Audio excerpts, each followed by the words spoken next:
sorrow, anger.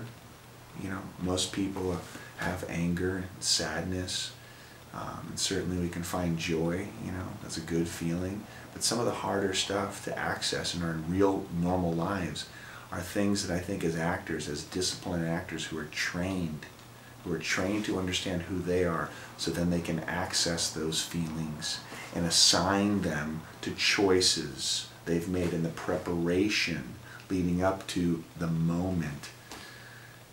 You know, that's what we all aspire to achieve. So it begins with self. So take your time, be vulnerable, and don't be afraid to take risks. Okay? You have to take all the judgment out of every situation, and you just have to live in the moment and use every single thing you can, every feeling, every element, every physical, mental, emotional element that you can grasp and capture around you in that moment. You need to take that and put it all into that moment and project it outwards towards your target, so you feel as the target. You feel me. I use what I'm feeling right now, and I have to push it outwards and reach you, so you understand my point of view. You understand how I feel, so we can pick up on the impulse of a real feeling and make a connection, and so it can evolve and go somewhere and live. Otherwise, it's pretending, and that's fucking acting, and that's boring, and you know it, and so do I.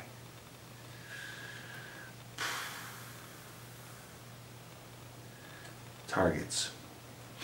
Okay?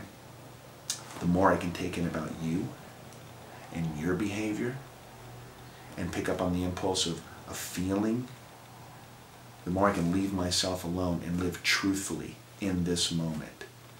I still know how I feel. I can still be aware of how I feel, but I want to pick up on the impulse of a feeling. So the more I can take in about you and your behavior, the more I can leave myself alone and live truthfully in this moment, and in this moment, and this, and it just keeps evolving. It goes, because the clock ticks, man, okay, and we live in moments.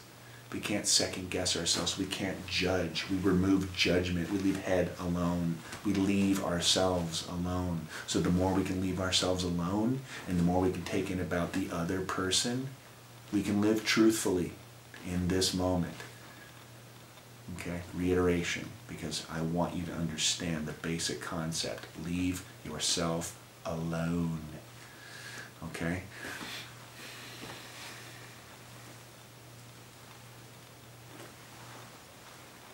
The repetition exercise. You're staring at me. I'm staring at you. Yeah, you're staring at me. You're staring at me. Sizing me up. Yeah, you're sizing me up. I'm laughing. I'm getting a kick out of this. You're getting a kick out of this. Yeah, I enjoyed it. Okay. Yeah, we're enjoying this moment. You're a robot. I'm a robot. Yeah, you're a fucking camera. You are a fucking camera. Okay? It is what it is. You're a camera.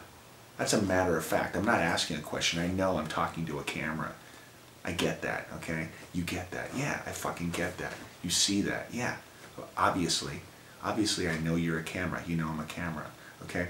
The repetition exercise is not a question thing. I see what I see. My observation of your behavior, picking up on the impulse of a feeling, I see what's going on. My observations gives me a feeling. So I'm leaving head out of the equation. It's not a question thing, it's a feeling. My feeling is I'm dealing with myself in the moment right now because you're a camera. You're dealing with yourself right now in this moment because you're staring at a camera. Yeah, I'm staring at a fucking camera. I'm a little crazy. Yeah, you're a little crazy. But I'm making a point, and I think you understand it. Repetition, okay? Don't overthink it. It either is or it isn't. It's a listening and responding. It's an observation exercise where you can pick up on the impulse of behavior. Behavior says so much. If I do this, and you're talking to me, and I'm giving you this, says a lot, right? If I'm looking at you and I'm very intent, and I'm actually genuinely interested in what you're saying, okay, that says a lot. It says a lot, okay? I care about you. I want to know what you have to say. I want to listen. Okay, I respect you. But if I'm over here, yeah, that was, yeah, what? Yeah. I'm not listening. I'm not giving you my attention. That might give you a different kind of feeling. So you need to be truthful. You have to be aware of your feeling, okay, about me not giving you attention, or your feeling based on me giving you the respect and listening and responding, okay? You need to be aware of that.